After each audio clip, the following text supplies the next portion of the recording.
Good afternoon, everyone.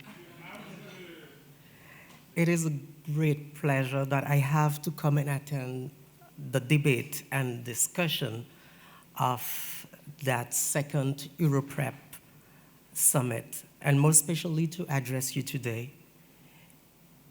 But all not, in the Caribbean, all islands are not equal when it comes to LGBT rights. Some, notably the French, Dutch, and US islands, are LGBT friendly, while many others have the reputation for homophobia. Trying to know how that works? The green button. Okay. This is Warsaw. And here we are in the Caribbean. So HIV affects sex workers. It affects also the people who inject drugs, but there are not much of them. HIV affects also in a higher scale the gay men or MSM, transgender women, but transgender women are highly affected by HIV in the Caribbean because HIV prevalence among this group is said to be 49 times higher than among the general population. And we have to say also the clients and sex workers and other sexual partners of let's say, are part of those people who are affected with HIV. We have to recognize also that the young people and also homophobia is part of the cause of this pattern and the population most affected by HIV in the Caribbean.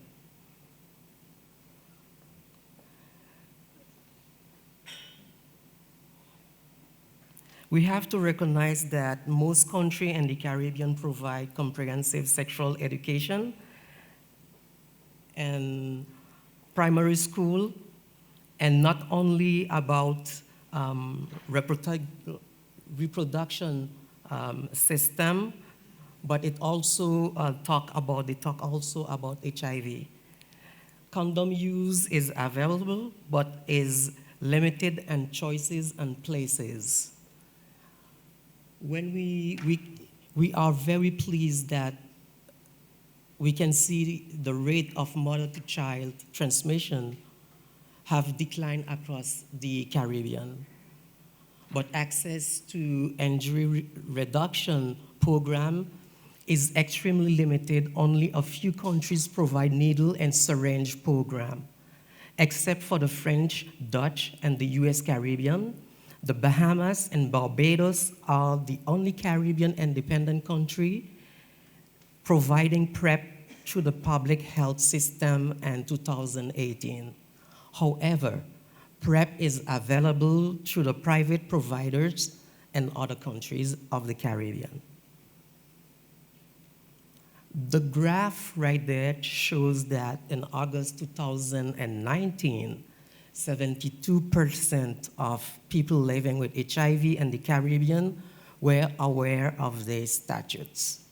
Among those that are aware of the HIV status, 77 are receiving a treatment, but access to antiretroviral treatment across the Caribbean is uneven and far behind many other regions around the world. Again, suppression varies widely between countries of the Caribbean. Desperately, most of the formerly British West Indies nations still have buggery laws on the books and have displayed various levels of intolerance about LGBT.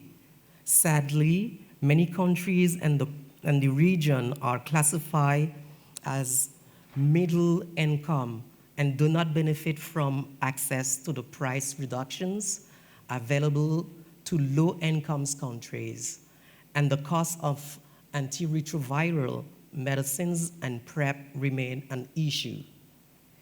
Still, many people stay ignorant and fearful of HIV and AIDS, and myths about HIV and how it's transmitted persist. A lack of data is a major issue in the region, particularly on transgender people, as well as on a number of key indicators such as treatment, adherence, and viral suppressions. Unfortunately, funding in the Caribbean HIV response has been declined since 2012. In 2017, approximately $315 million was available for HIV program in the Caribbean, half of what was needed to reach the 1990 targets by 2020. However, there is a strong presence of civil society organizations and community-led networks in the Caribbean. Among many organizations in the Caribbean stand out AID, the foundation to which I belong. AID is established in France, of course, French Guyana, Martinique, Guadeloupe, and the French side of Saint Martin, where I'm coming from.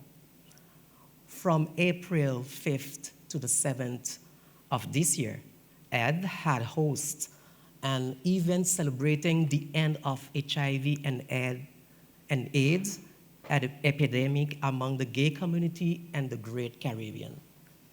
This event was entitled reLOVution. This meeting had brought together about 15 participants coming from the healthcare and research community, the press, decision maker, and of course, the gay community. I was supposed to show you a little video how that happened. Let me get back to that. No.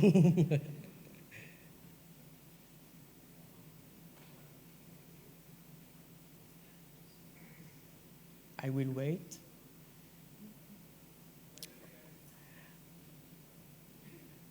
I have a plan B.